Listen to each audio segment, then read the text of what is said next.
Hello and welcome to Personable, a podcast focused on speaking to the world's best, enabling you to become the best that you can be. My name is HarveyBracken-Smith, and today I'm joined for the second time by Peter Wood. Peter has been on Personable before, and since then he's gone on to achieve even more big and great things. Peter is the founder and CEO of The Graduate Guide. Peter, thank you so much for joining me on Personable again. You are officially the 101st episode, so you represent a new era of Personable. I wanted to get started by asking you, how has the idea of the Graduate Guide evolved since we last spoke? Well, yeah, thanks for having me on again. It's gutting that I'm not quite at the 100, but no, we'll take it. And yeah, good to be back on. You've been smashing it yourself since, the volume you've been getting these out is impressive. And yeah, I think actually the way the Graduate Guide has evolved is from, I imagine when we were calling it was, I was in a very intense period of putting content out and building my brand and my voice, and I guess giving myself the right and ability to try and take on what I believe to be a graduate career crisis. And man, I think since that time we've probably explored every viable route possible to having any kind of influence. I mean, I think what that means in practice is that inevitably you end up being in the recruitment sphere because it's you're trying to get people in new jobs. And so we started out by just taking the talent from the community we built through our events and through the podcast and placing them in the founders that I was interviewing. But we saw that only solved a very small amount of the problem, because really amazing people would get into the company, they wouldn't pass probation, or they wouldn't have as much impact as they wanted, or people just wouldn't be able to get into the jobs at all, even if they felt that they'd done everything right, going to the right university, doing all the right experience. So there was a lot of mismatch going on there. And then we started to look like, what does upskilling look like? How does closing this skills gap actually look? And I think that took us on this whole journey of initially raising investment and seeing if we could do it via a community and getting entrepreneurially minded people, doing it by boot camps, stuff like that, but realizing that basically the problem and the gap is it gets bigger and bigger the more you rabbit hole into it. And so right now we're in this very exciting position where we've actually been acquired by a bigger group called the Apprenticeship Group, which Congratulations.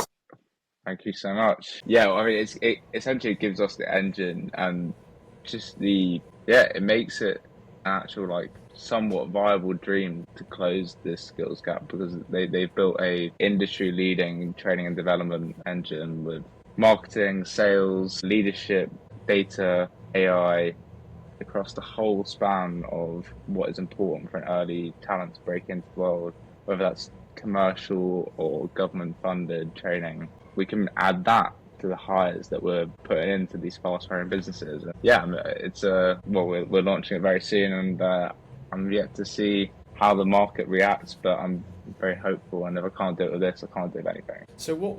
So I remember speaking to you initially, and I mean, I think we just connected, speaking on LinkedIn, both having a general curiosity about, successful people and wanting to learn from them. You had a podcast as well, and so did I. And I think we connected in 2023 when I started at Duke, and you kind of had this vision that you're going all in on and wanting to solve the career crisis. How does it kind of look like in wanting to help everyone? Because I feel like with any business, there's an extent to which most people would say focus on a niche and expand out from there. So how have you found, and why have you wanted to help everyone versus just focusing on a select few? Yeah, I mean, truthfully, the reality is that we can't, and that's something that this youthful naivety, a lot of great successful people, they often start with that youthful naivety and they refine it, and they try and keep hold of all the optimistic sides of being able to have influence on mass and ultimately be a net positive for as much as society. But the reality is, you can't have any influence if you don't fulfill the function. I think don't try and grow wheat in a desert kind of thing. You've got to go to fertile land, and that is what we've done. The scale up market is probably one of the most shining stars, and what is quite a glib, not very hopeful job market. There's huge amounts of investment in Europe now. There's a whole new momentum. And with that, there's a whole new way to shape how that labour market matures. And I think it can be a lot more meritocratic. And, whilst we have this very almost archaic filtration system of universities and I wouldn't say the problem in itself is the elitist nature of where top companies are poaching from, but it's more like they're not taking people for what they can now do. They're taking it for the badge that they now have, which I think is where I'm looking to have some influence in the way that we assess talent. If they've been to a great university, they've done all these incredible work experiences, then they should be able to show up in person and prove themselves on the day. But that should be the marker. And yeah, I mean, honestly, that's the people we can help. Can you turn up in person and show you're a culture fit? Prove your skills, give confidence, because that's what's valued in a workplace. And then we'll work backwards from there. We'll see how we can help improve the confidence of people who are to come. I think it's been a very hard sort of broader dynamic, particularly in the UK. I mean, I remember when we first spoke and you had, there was this problem, and that being the labour market, in the UK, but also, the wider world looking at that. And I would argue, as I think you would as well, that it's almost got worse since then. And I think what makes it so hard to deal with and so hard to navigate is, on the one hand, the stock markets, like the S&P, for example, has performed unbelievably well in the last 2 years, 5 years, even 10 years. So asset prices, look at companies like Nvidia, startups backed that have the name AI in them. They're getting these unbelievably ridiculous valuations, but at the same time, companies aren't hiring the same amount of graduates as they would before. AI is kind of wiping out that junior level. And so there was an extent to book before in which, even look at my parents' generation, you might not have had the school or the university, but you could go in, work your way out, work your way up, prove yourself, whereas that's a lot harder. I would actually argue, and I think something you've done really well, and I think I've done it well, and I think there's a few others that have done it as well through social media, is you have to differentiate yourself, because companies these days don't just want people that have, the same schools, the same resumes. And even if you don't have those schools, that's even more of a reason that you've got to be different. So in terms of having that main problem, you've done something you've done very well, which you talked about a little bit before, was this idea of generating community. And you've done collaborations with some of the biggest businesses on the planet. How did you go from having a podcast like mine to actually reaching out to big firms, and instead of saying, hey, let me do a little project for you, we're going to collaborate and we're going to create an event together, and this is going to help new recruits? How did you make that transition from a podcast to a community-based organization? Yeah, well, it is interesting with the concept of differentiating yourself. I mean, you rightly said that you have differentiated yourself, what you've done. And I would say, it's not because you've got hundreds of thousands of views and followers, but it's because you realise, you're in your second year of university, you've been to these top universities, you're performing well, whatever. But, once you move even slightly away from everyone else, you're in the top 0.01%. And once you're there, how many people can speak from your own very unique lens on the topics and where you're coming from? And I think that's where these companies are, attracted to you. And in my case, it wasn't really a case of reaching out and pushing for things. In fact, I think bigger companies, it's actually hard to do it that way around, because even if you get it, they never really take you seriously, especially when you're talking about financials, and it's almost like they would maybe fit you in. That's why, for me, with whether it's NatWest, through their entrepreneurship, or in the future helping them, all the NatWest businesses that have been through the accelerator, banking them higher, that School Cloud, helping them with entrepreneurship events, or LinkedIn, getting a top voice badge on there. This is all very much like a domino effect of, yes, in the beginning, some companies, some brands have to give it, acknowledge your credibility, but once you've done that, coupled with the fact that you're speaking through on a topic through a lens no one else can, it's just about consistency and momentum from there. I think I ask, and I'll come back to that point, But I think I asked that question. I appreciate the compliment to myself, but more so from the point of how others can go about differentiating themselves. Because I think Hmm. that not everyone wants to post on social media, but whether it Yeah, be, you get really good at an instrument or whether you run a marathon or do something different, I think people underappreciate how just doing one thing that makes them unique will put them so much more on top of the crowd because yeah, everyone's trying to get a good school, university, good grade.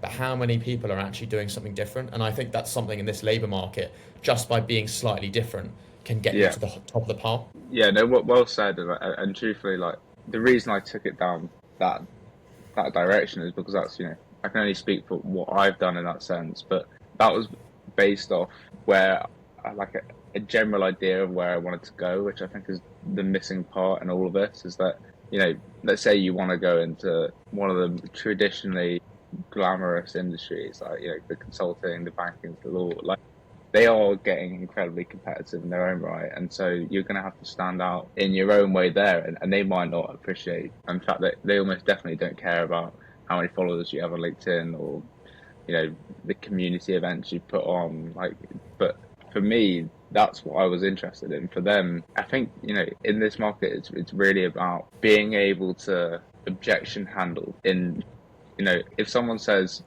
I don't think you can do that. Like how many times have you done that thing before or done something around that gives you the confidence to go, there's absolutely no way that you can't tell me that I could at least give myself the best opportunity within your company of hitting the ground running and providing value as quickly as possible because that's where companies are pulling back at the moment is going like, well, there's so many people applying to us or um, there's so few jobs that we actually even need to hire for that if you're not providing value instantaneously, we'll just go with someone slightly more experienced. And so they can do that. So the graduate they have to be a lot harder on themselves and not be reliant on grad schemes and try and upskill themselves or look for ways they can upskill themselves beforehand. I saw an interview with Jeff Bezos a few days ago, and I found it. He made a very interesting point, which was if you look at the older generations,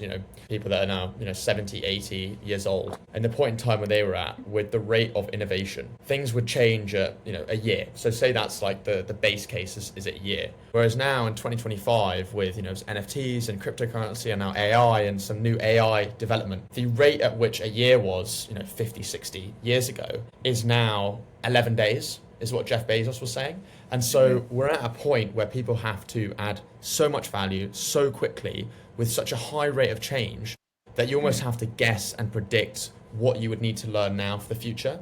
And I think that's a struggle for most people because before you could get a job and work your way up through an organization and these skills would sort of be given to you. Whereas now, the people at the top don't even know what skills you'll need in a year or so.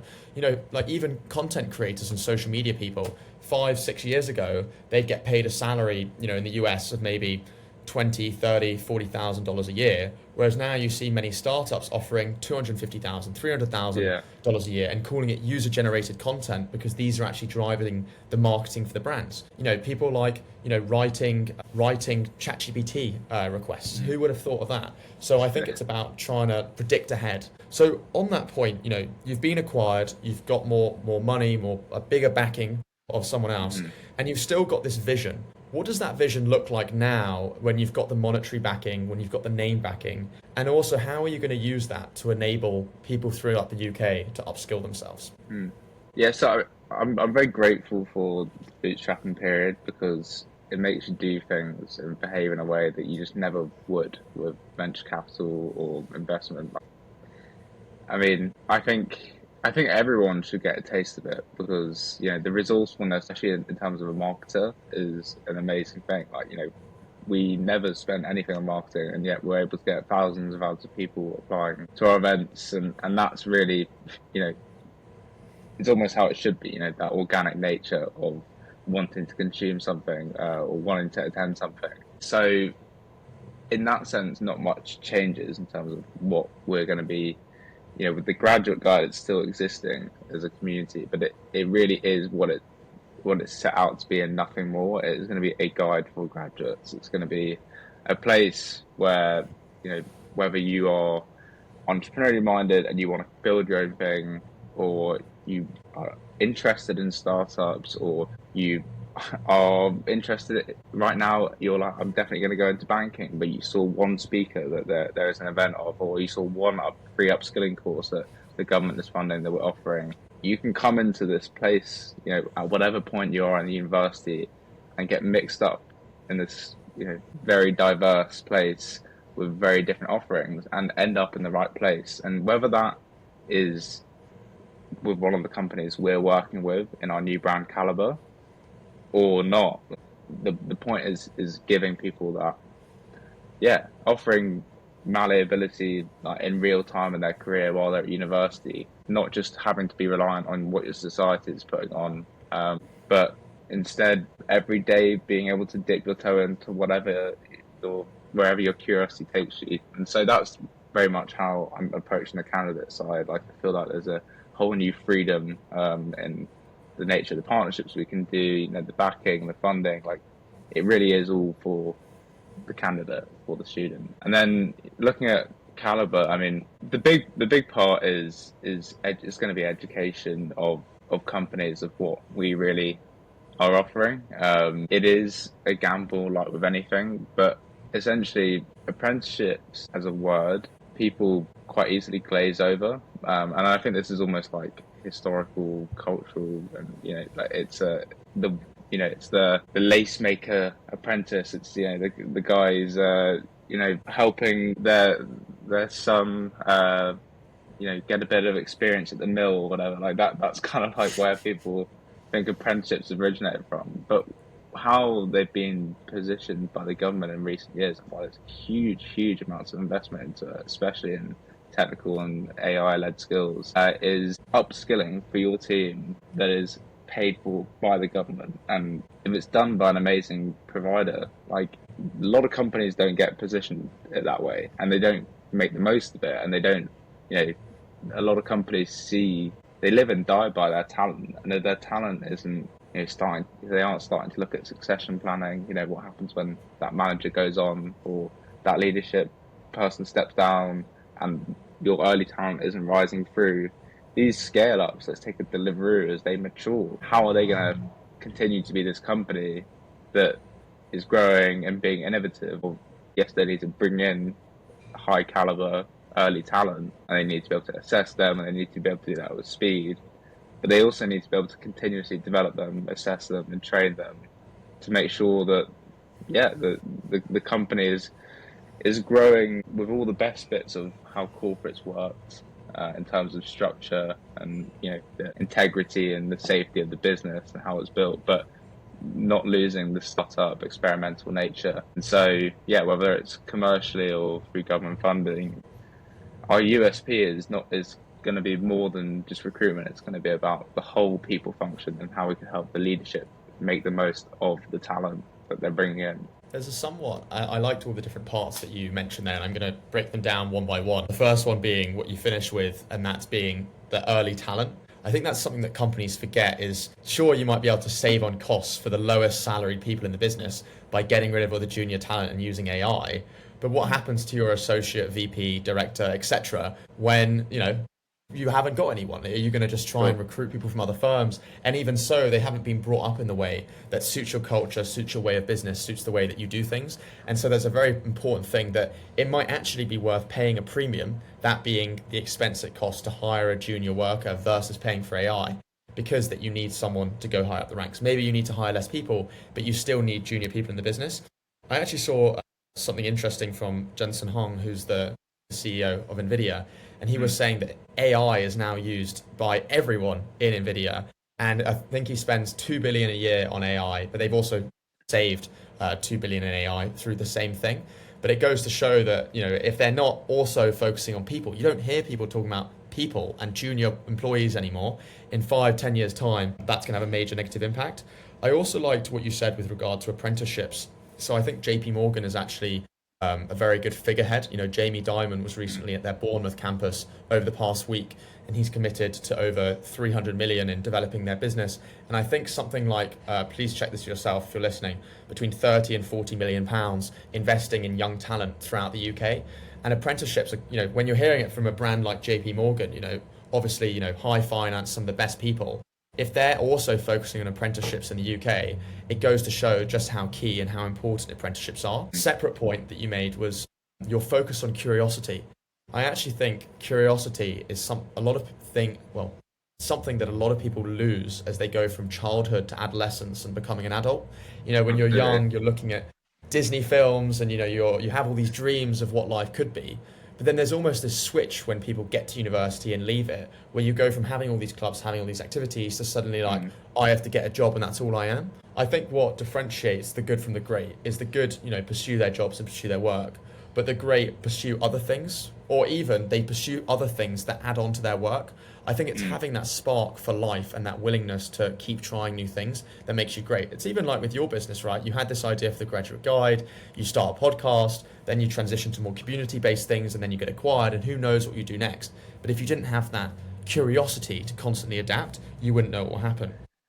Sure. Yeah, and I think, but my new media piece is actually kind of on this concept of what's understanding ambition. And I think curiosity, ambition, high agency, entrepreneurial, like these words are losing their meaning or their spark. The redundancy of almost like the saturation of how much it's used out of context, and people learning it for themselves is a problem. And I think, for example, curiosity, this is like, it's a problem that people aren't living with it more, and it stems from the lack of boredom. It stems from the inability to be bored and, and then daydream. Like daydreaming is one of the most underrated things, and it's, I think everyone loves to do it, but never like crosses that threshold because of the immediate serotonin hit they can get from opening their phone. I think that's where it's like trying to be very, very conscientious of your ambition and what you need to do to get there. And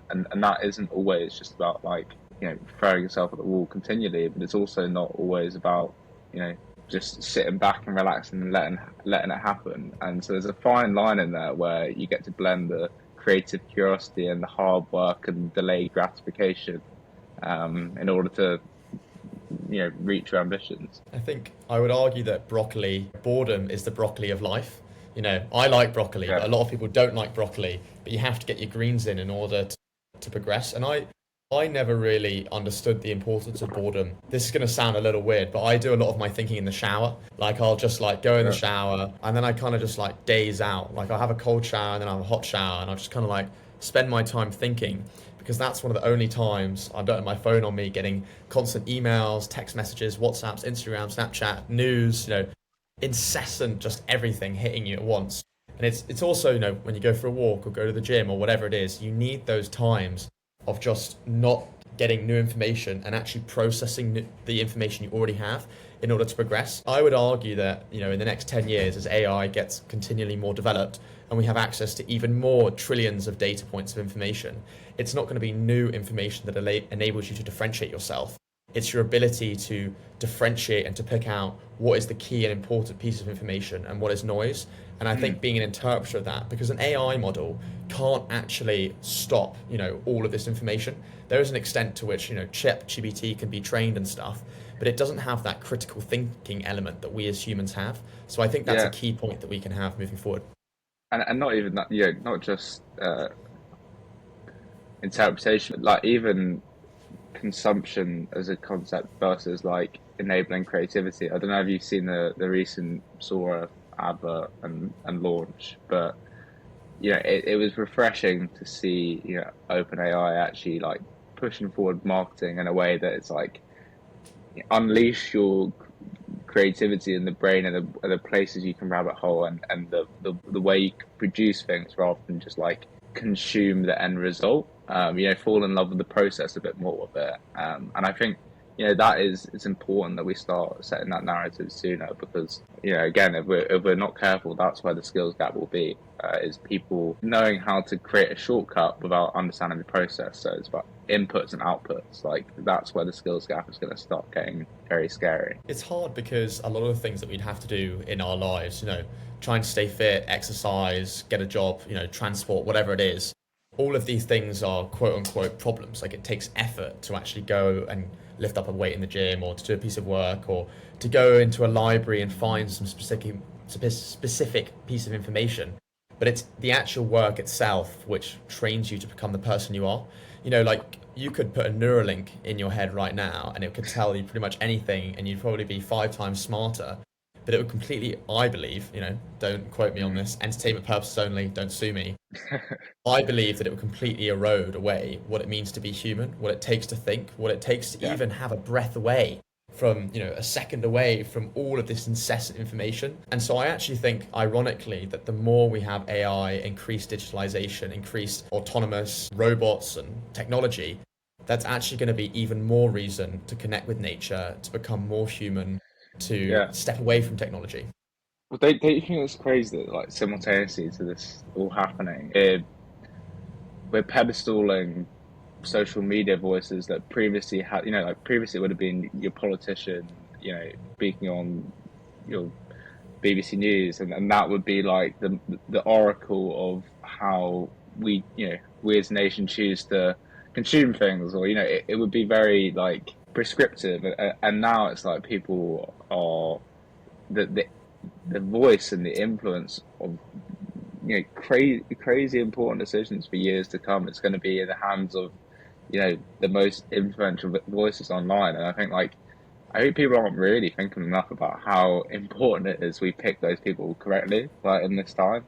I mean, maybe they don't even know. Like, you take someone like Stephen Bartlett, for example. Like, obviously, he's given himself this huge platform and voice, and I think generally most people would, whether you love him or you don't quite get on with him, you'd appreciate that he has good intentions and his curiosity to hear from as many different people, right? And he's not closed off to just like his political party or whatever it used to be. But I think we do need to just, I don't know, people would have to start thinking about what they want to consume more intentionally, because I think that's going to dictate where you and your small bubble or your influence can go. I've never actually heard of that before, and I appreciate you saying that, because I've only ever thought of the influences that we have in the world as having a direct impact on myself and the people around me.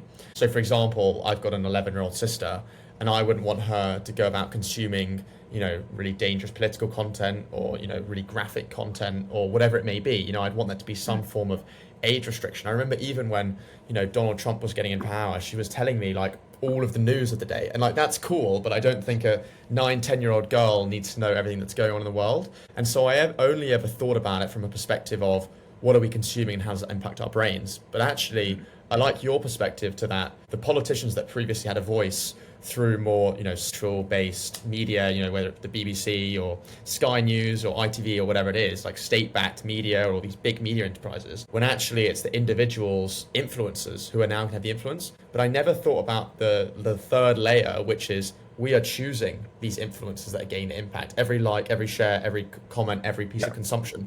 The amount of, sorry, excuse my language, bullshit which I see on people's Instagram feeds, which are funny, sure, but you're promoting the wrong people, because it goes from a transitional point to what's funny to they have influence. Even like, take someone like Jake Paul, right? Another, I'd say, way more controversial figure than someone like Stephen Bartlett, and he probably promotes controversy to gain views. But he started off, looking around, doing crazy stuff online, but at the same time, he has a VC fund.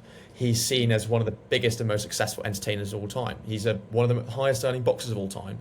And so they go from this point of sort of a joke to someone that actually gains credibility. So I think we have to be increasingly serious about what we consume, as you said, not just because of how it impacts our lives, but actually how it goes back and impacts the real world. Yeah, crazy stuff. So now that we've talked a bit about, the impact of social media on the real world, I've noticed that you've made, despite wanting to help everyone with the graduate guide, you've made more of a transition from kind of helping everyone in terms of like on everything. So you're helping everyone with the graduates, but you're now focusing more on founders, startups within the UK. I saw one of your recent LinkedIn posts was, message me if you want to connect with any of these people, any of these VC firms. Could you talk a little bit about how this whole, you're also a venture scout, and I was messaging you about that the other day.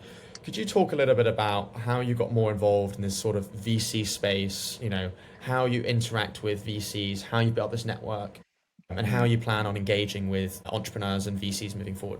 Yeah, well, I think like It's funny with this world because like in the negative way of accessing it is that it's a very small close knit world, and then the positive of accessing it is that it's a small close knit world. So if you can get like one or two of theirs attention, be that through outbound or inbound, like your people take notice very quickly, and I've seen it with I live with a guy called Luke Knight and his co-founder Rowan Chambers. In the last, basically like 2 months ago, they decided they wanted to create the TVPN of Europe and launched the European Tech Network within a month with very minimal pre-existing network, raised a huge amount of investment from top angels like in the world and VCs and sponsorship to be on their show and like it was crazy to just see how I haven't done it on any kind of scale like theirs or any kind of intensity or speed, but once you give them something exciting to latch onto, it's that they are the kind of people that are very bullish and just like they'll give you that opportunity and they'll let you run with it. And even if that's not, I actually think whether I wouldn't take VC money for the graduate guide, for example, because it would be the death of it. It requires a much more cultivated, expert-led approach, and VCs aren't really infamous for that. They might claim they have an ecosystem and they'll give you huge amounts of money, but they'll also give you huge growth targets. And if you're not performing, sorry, but that's the game. So I think, how do you get into the world? Like, I think you have to be conscious of why you want to get into it, from what position. Using VC investment doesn't necessarily mean you're in the ecosystem or world. It just means you've been, given a rocket ship and you're going to see how quickly, whether you can hold on to it. And for me, I've taken a lot, step by step, sort of migrated into this world. You mentioned being a venture scout, like eWar has grown sort of with me since I've been in there. Like they're now sort of rejecting people that are getting into YC. I got that through in my email the other day, and it's like they really are finding and developing the best talent in Europe, and to be part of that brand and that journey has been incredible to watch. And then there's obviously loads of other VCs that I've interviewed or done collaborative events with. But yeah, of course it's full of impressive people and it's glitzy and it's glamorous. It's the new investment banking almost of the olden days. But at the same time, I think my general experience is that they've all been pretty normal people that are just they are all the doers. They are all those kids at school that were able to sort of still be cool but go to music practice, rehearse for the play and then play in the first team football game because they were just doing, they were just doing all the time. But they in a cool way. I was always in awe of those people. I don't think that was myself at school. But the world just collects those people, and so there's an element of focusing on what you can do now instead of just trying to wedge yourself in there and get to speak to someone at the end of a conference or whatever, and ask them some questions. Start just exuding the qualities on a day-to-day, not just like a tick box CV level. And I think you can always get in there. It is possible. I'm going to bring a few different ideas across. One of my first podcasts with a guy called Nick Wheeler, who founded the shirt company called Charles Tyrwhitt. And a really big piece of advice that I took away from him and have since focused on my podcast, and even with my recent growth and consistency, that's not really my major goal. My major goal is just to keep doing this for as long as possible, to connect with as many great people as possible, democratize the knowledge of the world's best, right? It's not really I get to a point and it just stops. I keep going. I would argue that when I first started the podcast, there was a want to get to 1,000 subscribers and gain money and gain following and etc. But it's actually by doing the opposite of that I have gained following and gained money, etc. I've started to gain money and gain following at the point in time when I don't really care about it to an extent, in terms of I've got an internship at Goldman Sachs next summer. I've got my own sort of career coming up. This is more of a side thing. And the piece of advice that he gave me was the thing that he used when he was building Charles Tyrwhitt was not like a VC, exactly what you said, the rocket ship. It was, if you simply outlast your competitors, then you win. You know, I wrote a small LinkedIn post the other day. I was like, if you never quit, you never lose. Like, you're going to win. And it's simply that people will only do a thing for a certain period of time. And it's even like with ourselves, right? You know, I would not argue that I'm top 0.00001% if you put me on some metric, right? You know, am I the best quant trader? Am I the best speaker? Probably not. I mean, I hope I am, but probably not. But simply how many people in the world are actually trying to trade, trying to start a podcast, posting on social media? Probably not 1%. So simply by just outlasting and doing the thing, you are in that category. And the next thing that I wanted to argue was, not argue, but say, was that point of influence in that small circle. Like even meeting yourself, for example, we got that just simply by posting on LinkedIn.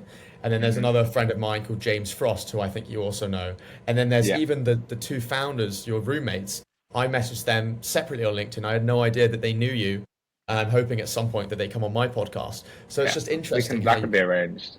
It's interesting how you get all these people, right? Like you just by doing the thing, you simply outlast everyone else. And I want to link that. You know what's just quickly on that? You know, listen to you talk with.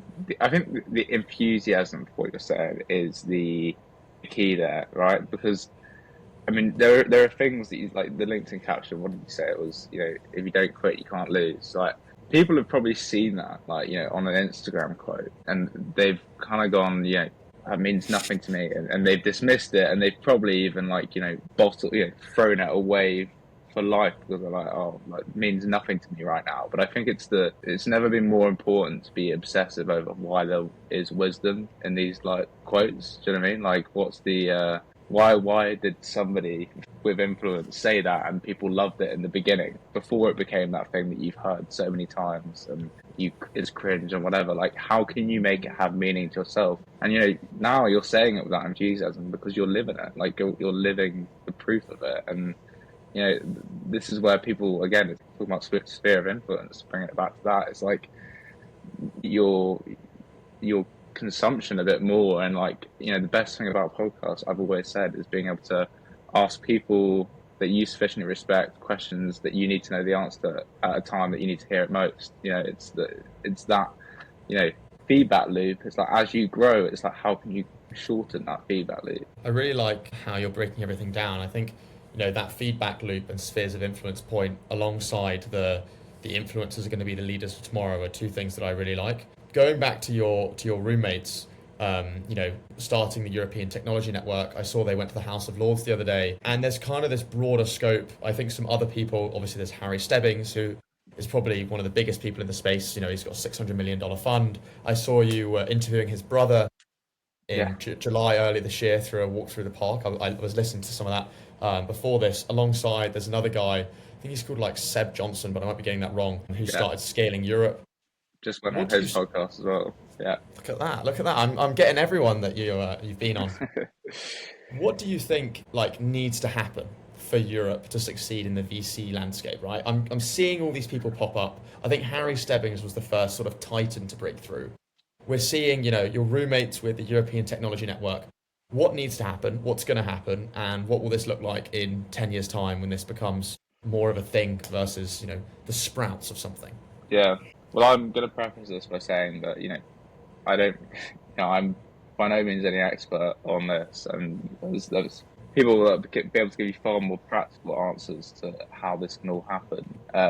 But I think, like, you know, the voice that I want to have in this, and you know, with this new media piece of understanding ambition, you know, part of it is wanting to attune my online reputation to being able to have a say. Like previously, I was very entrenched in the world of graduates because I was a lost and confused history student when I started, and you know, my voice kind of, it rose before the other things did. So you know, I wasn't a successful business person, and I wasn't, you know, knowledgeable about these things, and I wasn't in this world, and so you do become quite entrenched in it. And I think for me, when I was weighing up, like, you know, and Seb, they're going very much on the how can we build hype around the sort of numerical side of it, you know, the numbers, you know, how can we start rivaling the US and removing friction and trusting founders and giving them the keys a bit more. For me, I think it's more about, like, I want to extrapolate the entrepreneurial ambition and help ambition work for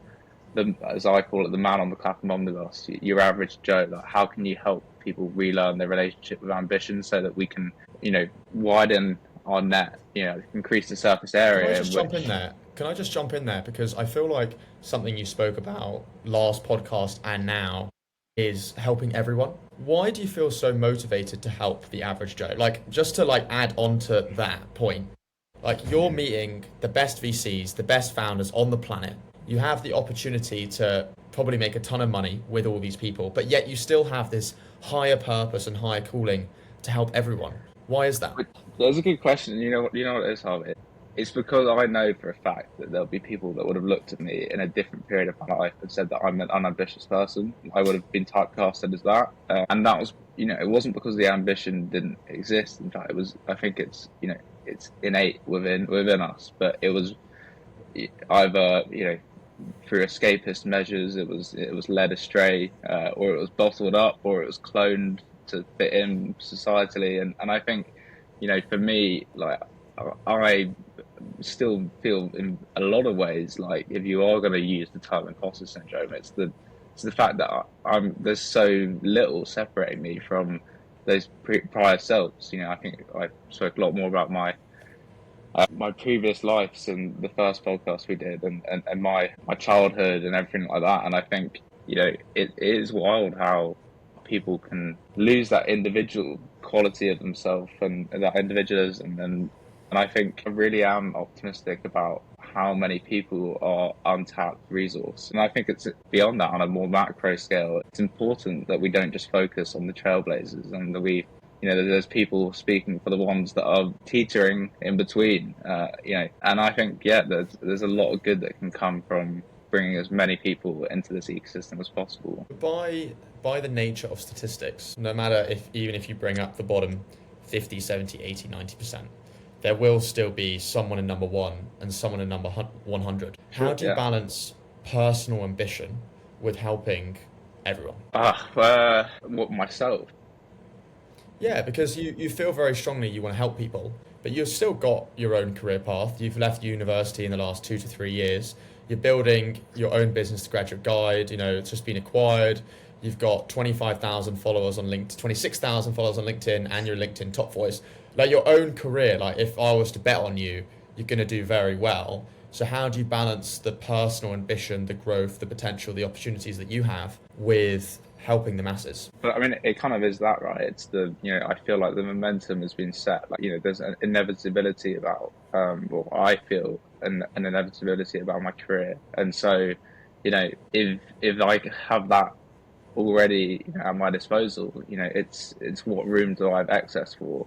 And I think, you can't become too overly consumed with trying to help everyone. And that's why I said with our business, it's not what we're doing. It's not pragmatic. It's not conducive for success, for, a business that's actually producing a product, right?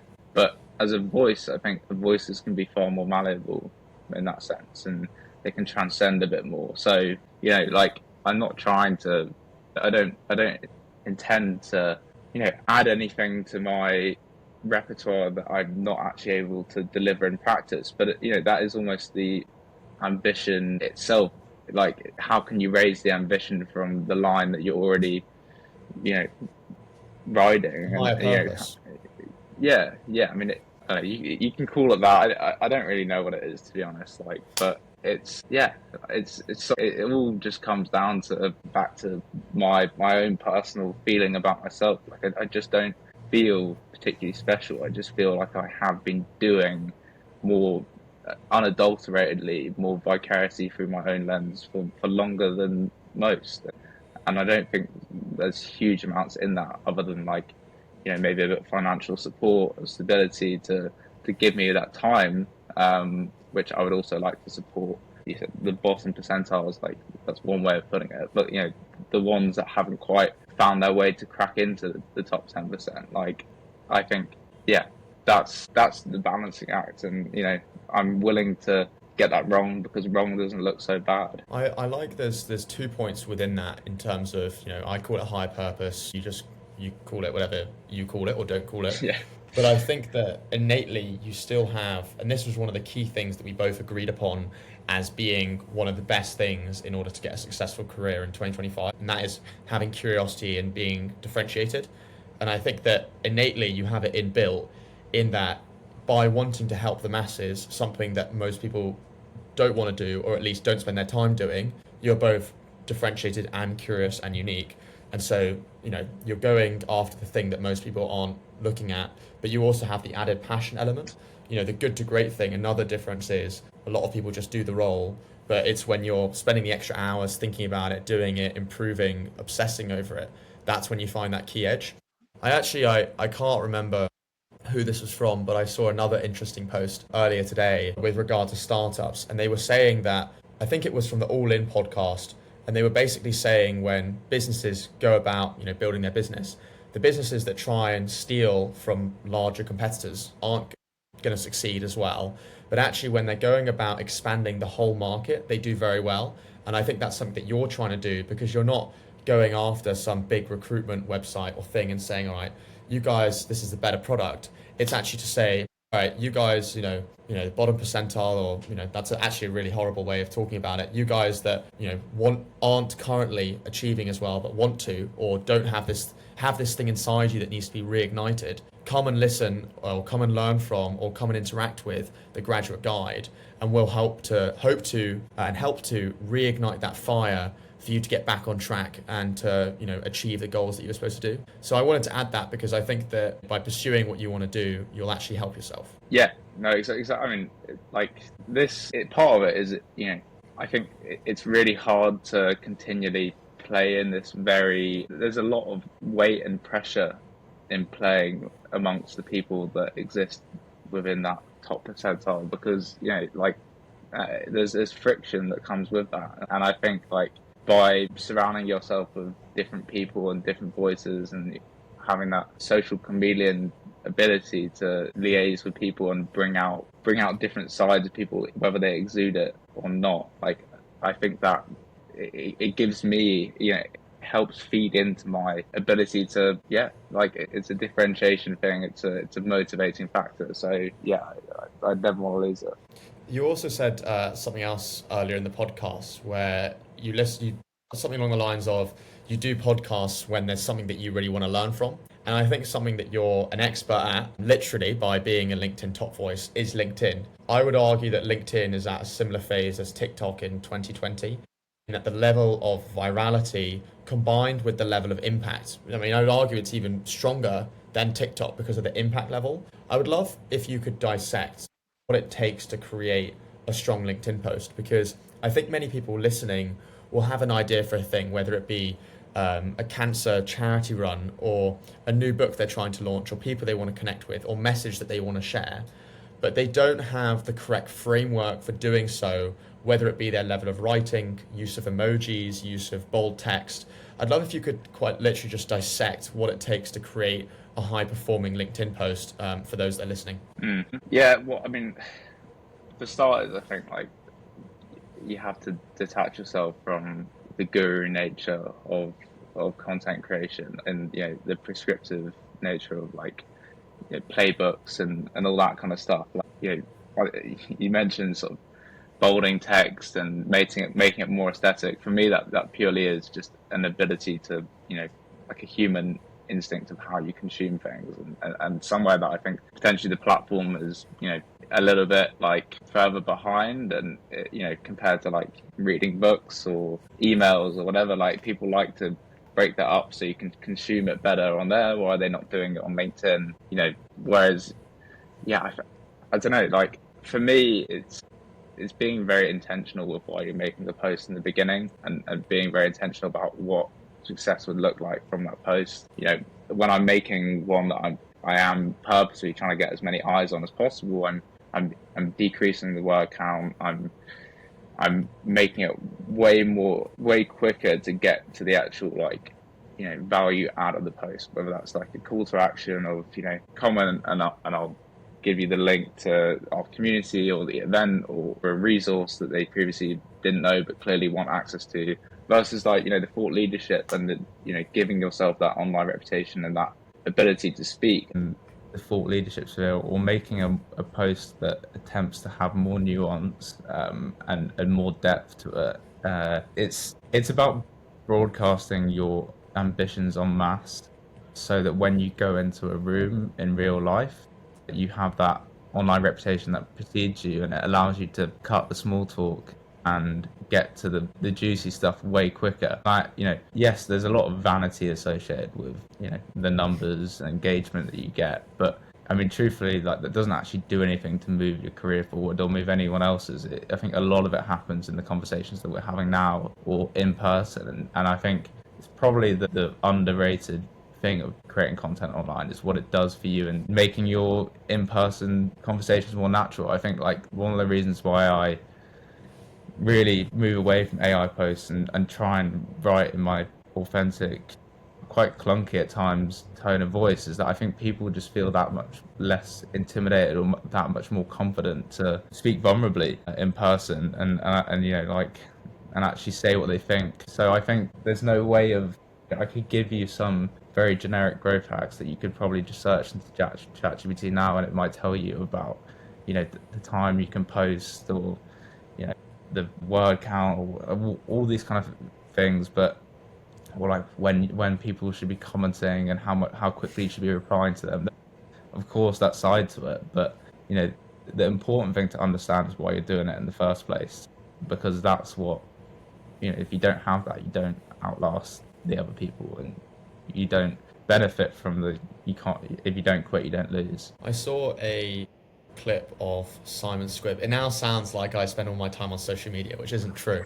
But I saw a clip of Simon Squibb. I actually think it was his editor on a podcast. I think he's called Callum McDonnell, I think is his name. And he is basically like scaling like an editing business. I don't know how good he is or isn't, but he was interviewing one of Simon Squibb's, like his head of TikTok. And he was basically saying that when Simon Squibb does a video, they'll post it the same day they put it out because of that law of intentionality. Like, I think that with social media, and this is something I've tried to focus on more so now, is I think people forget that you're actually speaking to real people. So I think that there's an authentic element that when you have a goal of a post, so for you, that would be you have an event coming up.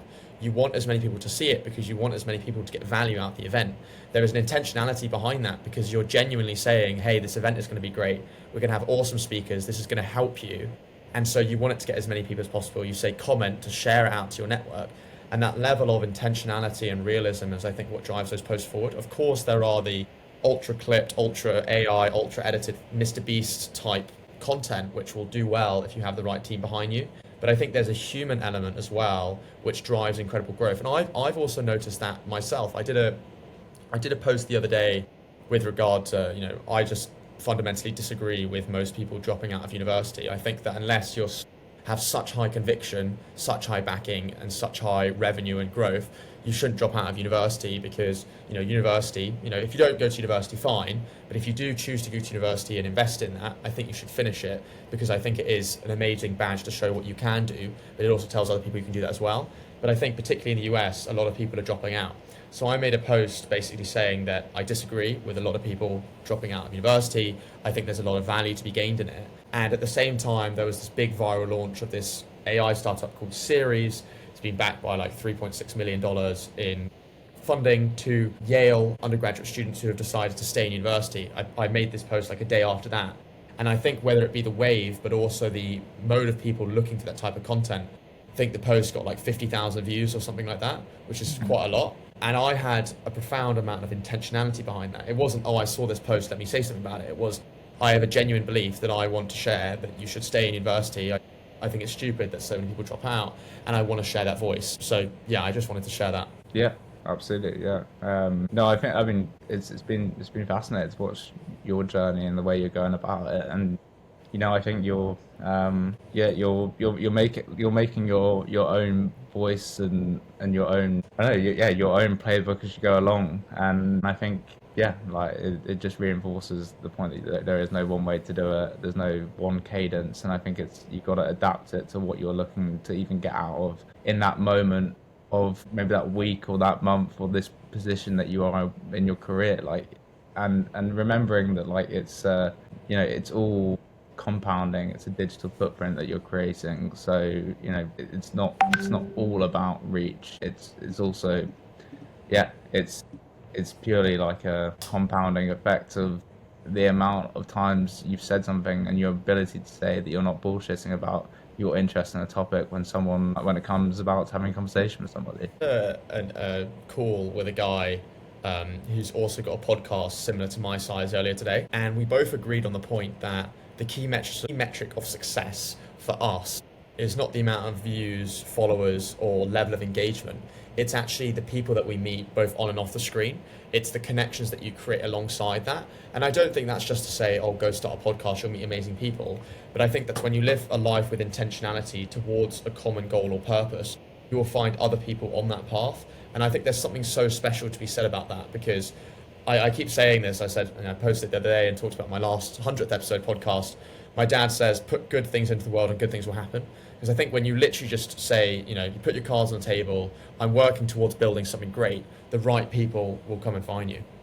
Absolutely. Yeah. No, it's exciting, to be honest. Like I couldn't imagine building a career without it. You know, it's such an amazing thing that our generation has, but you know, it's also, you know, it's also a cause of evil, and you know, and it's you have to be so intentional about your consumption, and the people around you that you choose to take advice from. So, you know, I think it's good surfacing these topics on your podcast and getting people to think about it. But you know, people are only going to learn so much from hearing it, beyond the fact that they've got to then go put it into practice and actually talk to other people about it and see which views and voices work for them. Because I can't possibly be that for everyone, and nor can you. I saw another really good piece of advice that I got was only take advice from people that you want to be like. And I think I'm definitely someone that often fails with that, because when I get some amazing opportunity or hear about a thing, I want to ask everyone, even that being my parents, my siblings, you know, my friends. But if they're not, you know, in that position of having started a business or having worked at a bank or, you know, having worked as a plumber or doctor or lawyer or whatever it is, you shouldn't ask people that haven't done that thing how to improve on that thing. And I think that's such a key piece of wisdom. So like, for example, with yourself, in one of your core goals and key missions to be to democratize the knowledge of people, to help reignite the flame in people to become their best selves in their careers. Someone like myself, I would only have an amount of wisdom on that. And maybe there is some advice I could give on careers, but maybe someone at LinkedIn would be a lot better at being able to look at the actual statistics, or speaking to people at educational charities, for example. That's a very niche point, but the point is to say that I find a lot of value in asking people that have done things, and it's not just about the advice that you take in, but also the advice that you choose not to listen to, because everything that everyone says informs your opinions, informs who you are and who you become. Yeah, exactly that. No, nothing to add. Peter, I want to ask one more question on the LinkedIn thing. And I know you gave that key point on intentionality, but kind of going into the minute details, I had 3 like sub questions on that before going on to a broader question to close out. Something I've noticed you do is you have like, you're able to like bold text on the platform. You also have like really small writing. Like, how do you do that? How do you go about planning your posts? Like, do you have, I want to do, you know, one big reach post and one more like focus post a week? And is there any focus on using the words you instead of saying I on your posts? Because a lot of people, you know, want things to be directed at them versus hearing from yourself. So it was just, how do you bold text and do small writing? How do you go about coming up with ideas and planning? And how do you go about using you versus I? Yeah, so the first one's very easy to answer. It's a thing you can pay for called Authored Up, and it's great. It's beyond just the bolding. It gives you a way more comprehensive overview of your analytics, and especially like for myself, you know, that it gets brand deals and stuff like that now. Like it allows you to, show your influence beyond just like impressions and engagements, put it into a more like wider map. The creation side of it, you know, my girlfriend didn't appreciate it too much at one point, where I was very obsessive over putting a post out every single day and coming up with something in the evening, and you know, and I don't think that was particularly healthy. I mean, I don't regret doing it, but like it made me have to like look for things so much, like, that I could speak on, or, scrolling through my photo album to see if there's anything that prompted, I do like, the same thing. yeah, and like, there is value to doing that, but I think for now, especially in this point that I feel a lot more like I've proven myself, it's more, a lot of it comes from like being in the built environment, like just genuinely like being, it's like people watching, but for everything, right? Like I find it hard to bar like articles that sometimes I listen to, or YouTube videos that I watch. Like, I think a lot of it is either from conversations that I'm having, or just observations, or even feelings, like latching onto your own feelings that you're having throughout a day. Like, if I feel very like uh if I feel like very euphoric, like I want to try and channel that into some kind of post, or channel that into some kind of action that could give me something to post about. And similarly, like if I'm feeling quite shitty about myself, like it's important that I try and share the vulnerability side of it. And so I think it's being very attuned with yourself on a day-to-day basis, and then actually being like proactive in how you document it. So, finding a creative sparring partner. I do use AI to help me in terms of, for one, making sure it's like remotely legible, or coherent, but also just as a means of documenting it and saying, I'll come back to this later. Like, I'll even say, ChatGPT, I want to make a post about this, remind me about it in 2 days, and send me that notification, and then I'll transcribe a lot of it audibly, or like, I'll be walking and talking. And so I think that's another great thing. And then the final question was, remind me, it was Using the words you versus I, like making posts so that a viewer can read it and be like, this refers to me, instead of it just referring to Peter Wood. Like, yeah. can you do that?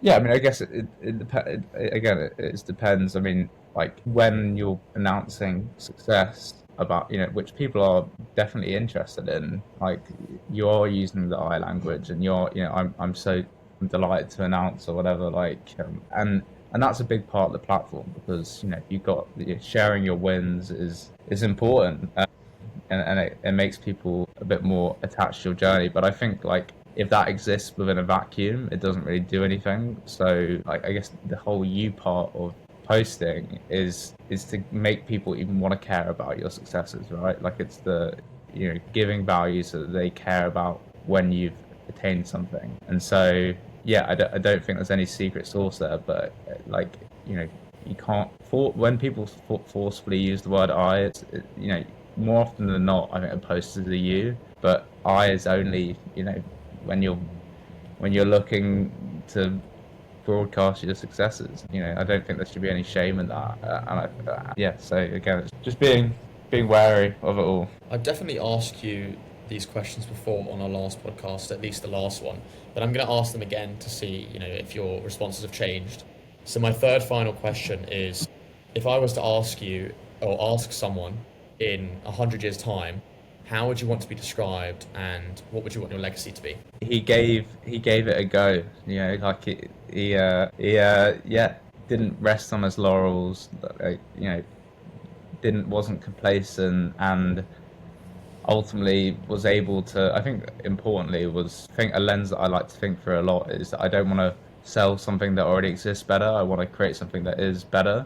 So I think I'd like people to think that, yeah, it wasn't just about like competing on a purely like, salesman basis. Like, I like inventors, and I like innovators, and I'd like to be acknowledged in that sphere as I go. I think I've also asked you this question, but I more so want to relate it back to the point you said earlier, to which you said your path is already in motion. If we were to look at your following today, we can kind of predict out where it will go if you simply do the same things. We could also apply that same thing to your personal relationships, to what your roommates are going to go on to achieve with big things, with the graduate guides being acquired, and everything else you do in that regard. If I was to say, in 10 years' time, what would you want your life to look like? What do you want to be doing? Are there any particular milestones that you would have wanted to achieve? Yeah, I think, I'm a bit of an old soul by nature, so I've always liked the idea of getting older, spending more time with people that you actually like, having more disposable income, and putting up with less shit basically. Like, and so, and I think I've got there through living different periods of my life very intensely, and acknowledging when I think they've run their course, be that like degeneracy at university. Like I had a lot of fun with that for a while, but I didn't feel like I could live in that for too much longer, which I think a lot of people let, pile into their sort of work life, life post university quite a lot. And for me, I think it's become, things like health and all that, all that jazz has become a lot more important. So yeah, I mean, I think like I do want to find, like I actually think the word comfort is good. I want that comfortability in my personal life. So that's a big goal. And I think I want to have things in motion, but there's nothing quite like the feeling of starting things from scratch. This documentary that I'll be making, Understanding Ambition, I've been spent the last sort of week meeting up with brains and people that I've built relationships over the years. And I think just starting things from scratch again is such a, it's such an addictive feeling. So I hope that I always am doing that as well. I lied. I said I had one last question, and someone's told me this before. They were like, Harvey, I don't like listening to your podcast and you say you've got 3 questions left and then you ask 20 questions. And I'm like, all right, you just kind of have to stick with it. But I like this question because I think I'm going to relate this back to myself again. I think one of the best things that you can find out from someone is something that you didn't know before. And that sounds very stupid, but let me break that down. So it's like, if I was to ask you, what are your ambitions? And you simply said, you want to be a doctor, so therefore, you're going to go to medical school, you be a doctor, and then you do children's brain surgery, whatever. I could probably find that on your LinkedIn or ask your family member and find that out, right? There's no new knowledge there. But if you said that you want to go to medical school, become a doctor, and help kids with brain cancer because you lost a friend when you were younger, or because you want to set up a charity helping people, or so that you have enough money to go and help people find jobs that didn't before, that's all new knowledge. And so I think that then enriches my own life. It helps me to learn new things and can go on to other things. So that's why, just to big up this question so much, that's why I wanted to ask this question. And that question is, what is a question that I haven't asked you on this podcast, or that people in your day-to-day life don't often ask you enough that you wish they would ask? I don't know if it's an individual question. I think it's a series of questions that I think I do a fair bit of therapy, and I do it from quite a privileged perspective of curiosity rather than from crisis management. And so I think I just like when questions enable you to meander into your brain a bit more. And I've always found it fascinating when you say things that you've never actually said out loud before. And so I think there's some kind of flow state you get into when talking that I don't like reciting too much. I think people that recite means that you haven't asked a probing enough question or a timely enough question. And so I think, hopefully I can just engage in more conversations where I'm prompted to delve a bit deeper. And maybe it's not a great answer, but it's truthful. What is something that you want to delve deeper on? I mean, ambition, genuinely. I think it's a word that's said so much, and looking for ambitious individuals, I want to try and understand ambition more. I want that to be a magnum opus of what I put into the world, helping people understand that better. Have you finished the documentary yet? I've not even. We're hiring a videographer at the moment, so if anyone's listening and they're a very talented videographer and editor, please let me know. It's going to be a difficult hire to make. Worth waiting for. Okay, so Peter, again, this is actually, I promise, my penultimate question. Okay. This is a question that I like to ask people when they were in finance for my recruiting. And I would ask people, what was this role like in theory? What did you think of this role before you started it? And now what's it like in actuality? So I'm going to ask you the theory part. So before you've started this documentary, when you come back on this podcast, a couple months' time, maybe half a year or a year's time, and you film this documentary and it's got millions of views, what theoretically, in your mind, from your own beliefs and stuff, do you think makes an ambitious person?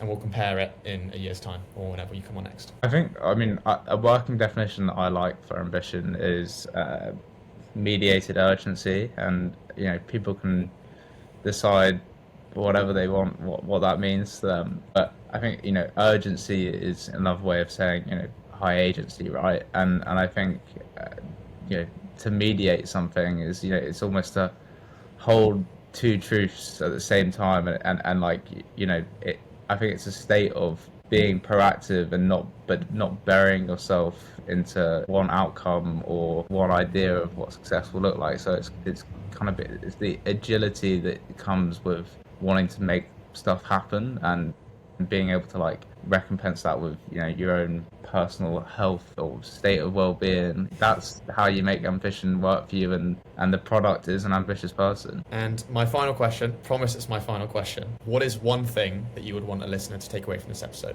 I think that, you know, I think there's been a long conversation here, and somebody, they did tune in because they've seen what I've produced, or they've, you know, they were curious about the conversation that we might have. I just want people to know that I'm nothing special, and I'm really up for talking about anything, and that, yeah, I just want people to know that you can reach me. There's something that we could do together, and that it just relies on curiosity. That's probably been the thread through our whole conversation, is that like, if you approach someone with curiosity, or you approach an activity with curiosity, then the outcome is sure to be more stimulating and have better value and impact, and maybe make you more money. When James Frost came on this podcast, he said, Harvey, your podcast is like a VC because you go and find extraordinary people that will go on to achieve great things. And I've always said that I interview two types of people. I interview those that are in the midst of doing great things, but yet haven't yet been recognized for it. And then obviously the billionaires, the CEOs, the world famous founders have already done it. And I would argue that for both you and for James, that you were both, when I first spoke to you, you were both like, you know, had high potential, but now you've both done extraordinary things and are going to do even more. I think the rate at which you gave, you know, incredible points throughout this podcast was simply unbelievable. I know that one of my metrics for have I done a good podcast is, would I be happy having done that podcast even if no one listened? And I definitely feel that this is one of those podcasts. I mean, your knowledge about wanting to pursue your goal of giving back above all else, even when the easier option and what everyone else would do would be simply to go towards money, to go towards venture capital, to go towards founders. But you actually, even though you might do that moving forward, you still have an inner desire to give back, to reignite the fire of those that need it to be relit. I think is simply incredible. I loved that your focus on LinkedIn, for example, on something that can be broken down to these little layers, was not these sort of like band-aid, you know, solutions, but actually a goal to live a life of intentionality and to use LinkedIn as your mechanism to do so. I mean, I could go on simply for hours about all the things that I've learned, and you could see all the neural pathways, you know, firing off my brain towards the end with my 50,000 last questions. Yeah. But I feel honored to have had you on today. I feel like I've learned a lot, and I'm excited to see what you continue to create moving forward. Thank you so much, mate. I appreciate it. It was great.